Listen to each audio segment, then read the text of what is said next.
गेल्या वर्षी पहिल्या रेडमध्ये 2 रेड केले. त्याच्यानंतर चांडव्याच्या तिथे ती रेड ही यांच्या अगोदर एक आंधळे नावाचे एरिया होते.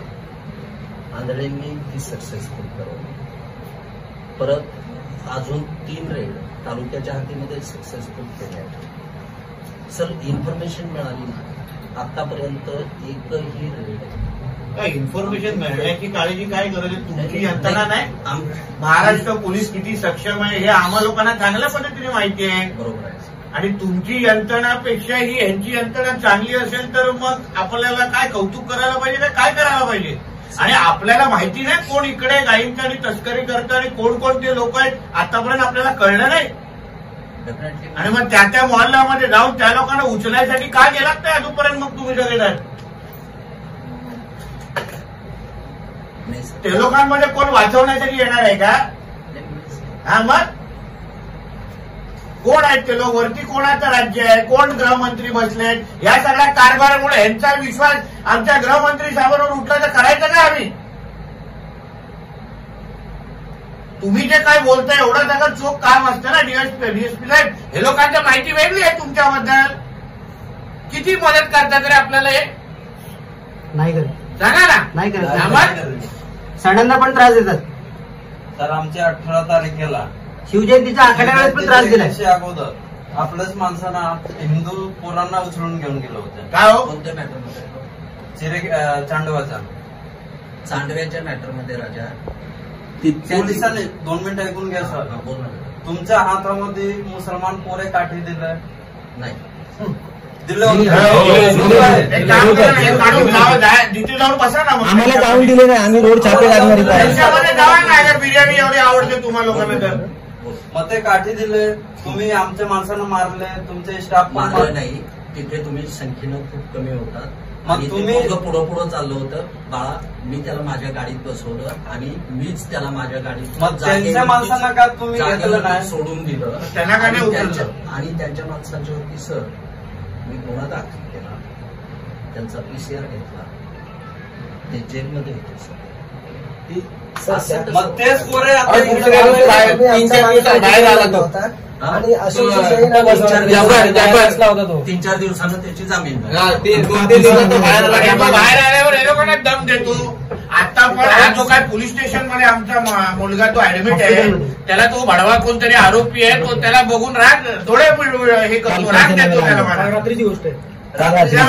माझ्याकडे तरी मला सोपवा. नाव सांगा आरोपीचं नाव नाही माहिती तुम्हाला? नाही तो साधा फटका नाही मारला या लोकांनी. त्याला एक फटका नाही मारला. तो मुख्य आरोपी आहे. त्याला तुम्ही त्याच टायमाला मेडिकलला घेऊन गेला.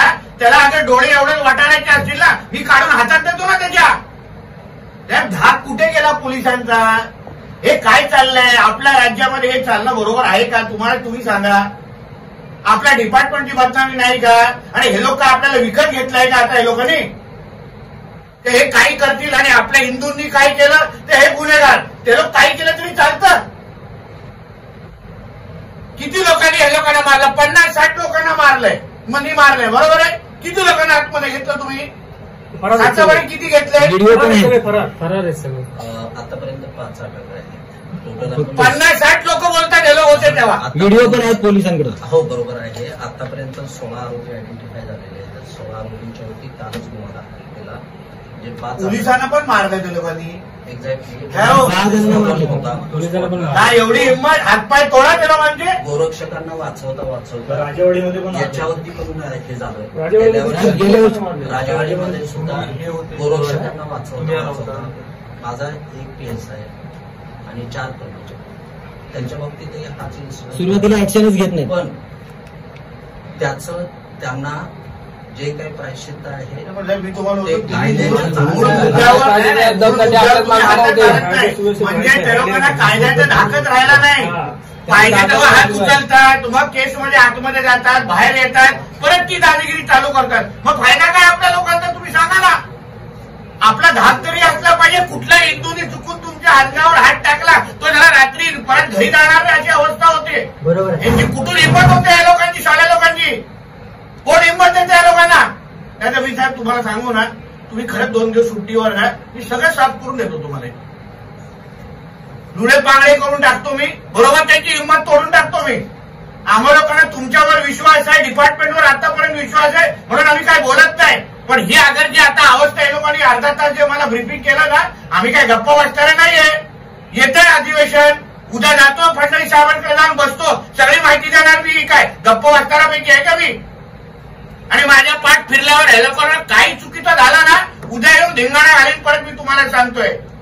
कळलं रे तुला? पण मस्ती नको मला इकडे, काळेजी तक्रारी नको इकडून मला या लोकांकडून. आता सुट्टायत आणि बिंदात रुबाब मध्ये फिरतायत.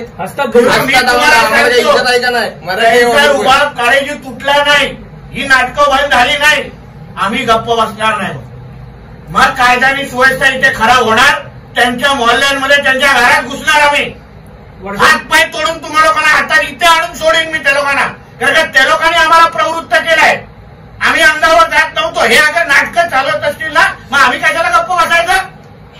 वर्षातली दुसरी गोष्ट आहे साहेब, तुम्ही आता म्हटलात की मागचं राजवाडीचं जे प्रकरण झालं त्याच्यामध्ये म्हणजे आपले PSI आणि 4 कॉन्स्टेबल त्यांच्यावर पण हल्ले झाले. हा बरोबर. आणि कालच्या प्रकरणामध्ये पण पोलिसांवर हल्ले झाले. मग नक्की कशामुळे झाले, का झाले ते तुम्ही म्हणताना त्यांना प्रायश्चित्त मिळालं.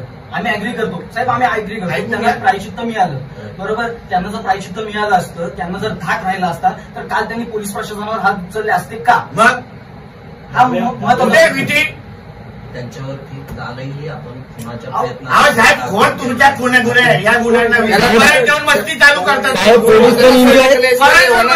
पोलिसांचा धाक काय असतो आम्ही बघितलाय ऑफिसर साहेब. त्याच्यावर UAPF साळेकर ऑफिसर बघितलंय आम्ही. कापायचे लोक त्या लोकांना बघून, गुन्हेगार आरोपी असे कापायचे त्या लोकांना बघून. हे काही करतात, पोलिसांना हात लावतात, पोलीस आपले केस नोंदवतात, झाला विषय. हे काय त्यांनी ठरवून ठेवलंय, पैसे भरले का आम्ही बाहेर येतो. तोडाला 2-3 लोकांना तुम्हाला काय वेगळं सांगायची गरज आहे का? आम्हाला काय डिपार्टमेंट माहित नाही का? यापुढे हल्ले तर आम्ही ऐकणार नाही. आता तर आठवूनच होऊन दे, आता तर होऊनच जाऊन दे. मी तर बोलतोय आता यापुढे एक पण माझ्या हिंदू मुलांना हात उचलला ना, मी इथे पोलीस स्टेशनमध्ये याला कोणा एकाला पाठवणार नाही. मी तुम्हाला सांगतो, एकाला पाठवणार नाही.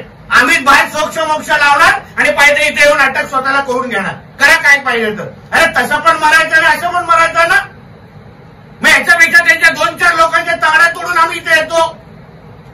अरे तुम्हाला आपलं काम व्यवस्थित करता होत नाहीये, धाक देता दाखवता येत, तर आम्ही आमचं काम करून मोकळे होतो ना. आम्हाला काय देवाने हातपाय दिले नाही? कायदा फक्त आम्हीच पाळायचा, संविधान फक्त आम्ही पाळायला. त्यांच्या बापाचं राज्य आहे का इकडे? जे पाहिजे ते करतात ते. आम्ही तुमच्यावर विश्वास आहे, डिपार्टमेंटवर विश्वास आहे म्हणून आम्ही गप्प बसतो इथे. पण हे काय भलताच चालू आहे मग. कारण की हे बरोबर नाही या सगळ्या गोष्टी. आणि आमच्या राज्यात जिथे आमचे साहेब तिथे गृहमंत्री म्हणून बसले ना, हे तरी व्हायलाच जाणार नाही. मग काय करायचं ना, आम्ही व्यवस्थित करू मग इथे. आम्ही काय नुसतं स्टेजवर हिंदुत्व हिंदुत्व बोलायचं का? आमच्या हिंदूंनी मार खायचं का इकडे बसून तुमच्या नजरेखाली? अरे काय मस्ती चालली आहे त्या लोकांची इकडे, तुम्ही बघा ना. हिंदूंबद्दल काय काय वाक्य वापरतात ते पण पोलीस 2-4 लोकांना तडीपार करा, हातपाय तोडा. तुम्हा लोकांना मला अरे त्या लोकांना तुम्हाला सांगायला लागतं काळेजी डिपार्टमेंटला. हे मला तर झोकच झालाय. असलाच प्रस्ताव देता हो. आमच्या एका मुलाला चूक करून दे, त्याच्या घरातून काढून माराल आणि त्याला विदाउट प्रोसिजर तडीपार करून बाहेर काढून टाकाल. लगेच करतील साहेब. मग तुम्ही आम्हाला असं आश्वासन तरी द्या किंवा एकदम ठोस असं आश्वासन द्या की याच्या पुढे जर असं काही प्रकार झाला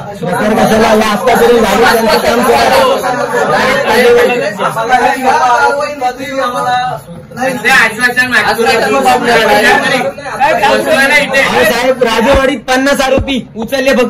तर मित्रांनो, जर तुम्हाला आमचा व्हिडिओ आवडला असेल तर आमचं चॅनल सबस्क्राईब करा, लाईक करा, शेअर करा आणि बाजूला असलेला बेल आयकॉनवरती प्रेस करा, जेणेकरून तुम्हाला आमच्या चॅनेल्सच्या सगळ्या अपडेट्स प्राप्त होतील.